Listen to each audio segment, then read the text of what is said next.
The Queen Mary, sailing from Southampton, England.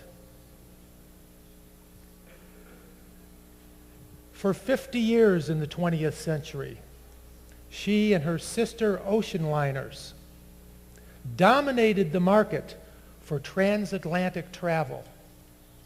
Oh, it was possible to fly between, say, New York and London, but you could ask any executive at the ocean liner companies and they would tell you that why would any business person want to subject themselves to 24, 36 hours or more of noise and cramped discomfort when by riding on the ocean liner they could travel in comfort, even luxury, and arrive at their destination in less than a week.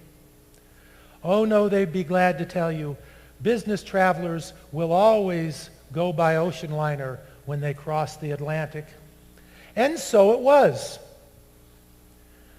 until 1957, when Pan American Airlines introduced the Boeing 707 jet aircraft with service that traveled from New York to London in 8 hours. And in 6 months' time, the transatlantic passenger ship industry lost 90% of its business. And over the following years, they lost billions before they finally discovered that their market was no longer transatlantic business travelers, but in fact was leisure cruises for the vacation industry. In the 1970s, Digital Equipment Corporation was the master of the mini-computer marketplace. They had everything they needed to be dominant: cash, a brand name, and advanced technology.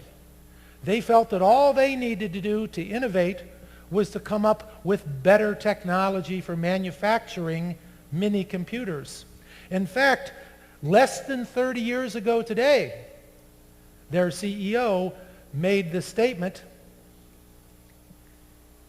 because they failed to recognize the impact of innovation, that there is no reason for any individual to have a computer in their home.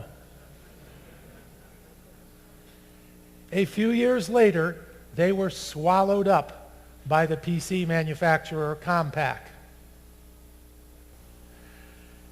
Now, to take our innovation story from the beginning of this presentation a step further, one of the things that happened was that by the 1990s, personal computers themselves were no longer a disruptive innovation as they had been 10 or 15 years earlier when Compaq Computer was able to take over digital equipment.